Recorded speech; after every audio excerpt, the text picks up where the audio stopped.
اور جب لڑائی سے وہ جاتے ہیں تو اپنی عداوت دوسری طرح نکالتے ہیں کہ ملک میں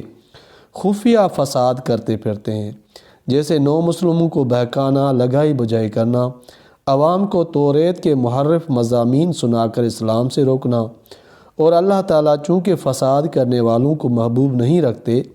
یعنی مغبوض رکھتے ہیں، اس لیے اس فساد کی ان کو خوب سزا ہوگی، خواہ دنیا میں بھی ورنہ آخرت میں تو ضرور۔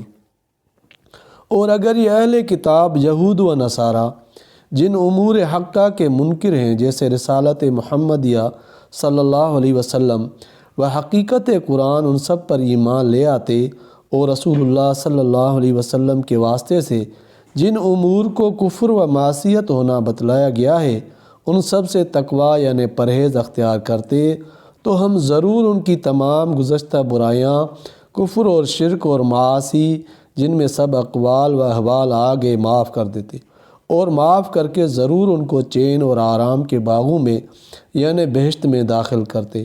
تو یہ برکات اخرویہ ہوئیں۔ اور اگر یہ لوگ ایمان اور تقوی مذکور اختیار کرتے، جس کو بعنوان دیگر یوں کہا جاتا ہے کہ توریت کی اور انجیل کی اور جو کتاب ان کے پروردگار کی طرف سے اب ان کے پاس بواسطہ رسول اللہ صلی اللہ علیہ وسلم کے بھیجی گئی یعنی قرآن، اس کی پوری پابندی کرتے، یعنی ان میں جس جس بات پر عمل کرنے کو لکھا ہے سب پر پورا عمل کرتے۔ اس میں تصدیق رسالت بھی آ گئی، اور اس سے احکام محرفہ و منسوخہ نکل گئے، کیونکہ ان کتب کا مجموعہ ان پر عمل کرنے کو نہیں بتلاتا بلکہ منع کرتا ہے۔ تو یہ لوگ بوجہ اس کے کہ اوپر سے یعنی آسمان سے پانی برستا اور نیچے سے یعنی زمین سے پیداوار ہوتی، خوب فراغت سے کھاتے برتتے، اور یہ ایمان کی برکات دنیویہ کا ذکر ہوا لیکن کفر پر مصر رہے، اس لیے تنگی میں پکڑے گئے، جس پر بعض نے حق تعالیٰ کی شان میں بخل کی نسبت کر کے گستاخی کی۔ مگر پھر بھی سب یہود و نصارہ برابر نہیں، چنانچہ انہی میں ایک جماعت راہ راست پر چلنے والی بھی ہے، جیسے یہود میں حضرت عبداللہ بن سلام اور ان کے ساتھی، اور نصارہ میں حضرت نجاشی اور ان کے ساتھی، لیکن ایسے قلیل ہی ہیں، اور باقی زیادہ ان میں ایسے ہی ہیں کہ ان کے کردار بہت برے ہیں، کیونکہ کفر و عناد سے بدتر کیا کردار ہوگا۔ اے رسول صلی اللہ علیہ وآلہ وسلم، جو کچھ آپ صلی اللہ علیہ وسلم کے رب کی جانب سے آپ صلی اللہ علیہ وسلم پر نازل کیا گیا ہے، آپ لوگوں کو سب پہنچا دیجئے، اور اگر بفرض محال آپ صلی اللہ علیہ وسلم ایسا نہ کریں گے تو ایسا سمجھا جائے گا جیسے آپ صلی اللہ علیہ وسلم نے اللہ تعالیٰ کا پیغام بھی نہیں پہنچایا، کیونکہ یہ مجموعہ فرض ہے۔ تو جیسا کل کے اخفاء سے یہ فرض فوت ہوتا ہے،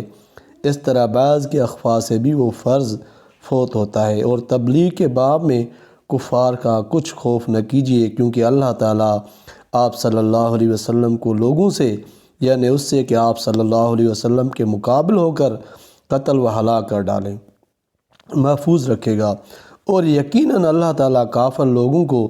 اس طرح قتل و ہلاک کر ڈالنے کے واسطے آپ صلی اللہ علیہ وسلم تک راہ نہ دیں گے۔ معارف و مسائل، یہود کی ایک گستاخی کا جواب۔ وقالت الیہود ید اللہ مغلولۃ، اس آیت میں یہود کا ایک سنگین جرم اور ایک بدترین کلمہ یہ ذکر کیا گیا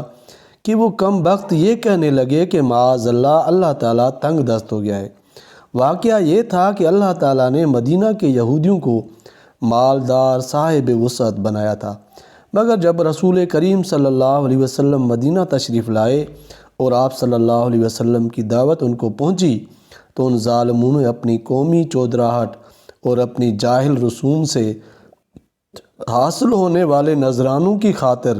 اس دعوت حق سے روگردانی اور رسول اللہ صلی اللہ علیہ وسلم کی مخالفت کی، تو اس کی سزا میں اللہ تعالیٰ نے ان پر دنیا بھی تنگ کر دی، یہ تنگ دست ہو گئے۔ اس پر ان نالائقوں کی زبان سے ایسے کلمات نکلنے لگے کہ معاذ اللہ، خدائی خزانے میں کمی آ گئی ہے، یا اللہ تعالیٰ نے بخل اختیار کر لیا، اس کے جواب میں اس آیت میں ارشاد فرمایا کہ ہاتھ تو انہی کہنے والوں کے بندھیں گے اور ان پر لعنت ہوگی، جس کا اثر آخرت میں عذاب اور دنیا میں ذلت اور رسوائی کی صورت میں نمودار ہوگا۔ اللہ تعالیٰ کے ہاتھ تو ہمیشہ کھلے ہوئے ہیں، اس کی جو جود و سخا ہمیشہ سے ہے، ہمیشہ رہے گی، مگر جس طرح وہ غنی اور صاحب وسعت ہیں، اسی طرح حکیم بھی ہیں، حکمت کے ساتھ اس کے تقاضے کے مطابق خرچ فرماتے ہیں، جس پر مناسب سمجھتے ہیں وسعت فرماتے ہیں، اور جس پر مناسب سمجھتے ہیں تنگی اور تنگ دستی مسلط فرما دیتے ہیں۔ پھر فرمایا کہ یہ سرکش لوگ ہیں، آپ صلی اللہ علیہ وسلم پر جو قرآنی بینات اترتی ہیں ان سے فائدہ اٹھانے کی بجائے ان کا کفر و انکار اور سخت ہوتا جاتا ہے، اور اللہ تعالیٰ نے مسلمانوں کو ان کے شر سے بچانے کے لیے خود ان کے فرقوں میں اختلاف شدید ڈال دیا ہے، جس کی وجہ سے مسلمانوں کے خلاف نہ ان کو کھلی جنگ کرنے کا حوصلہ ہو سکتا ہے اور نہ ان سے کوئی سازش چل سکتی ہے۔ کلما اوقدوا نارا للحرب، یہاں پہ جو ظاہر جنگ کی ناکامی اور وَيَسْعَوْنَ فِي الْأَرْضِ فسادہ میں خفیہ سازشوں کی ناکامی کا ذکر ہے۔ احکام الہیہ پر پورا عمل دنیا میں بھی برکات کا سبب ہے۔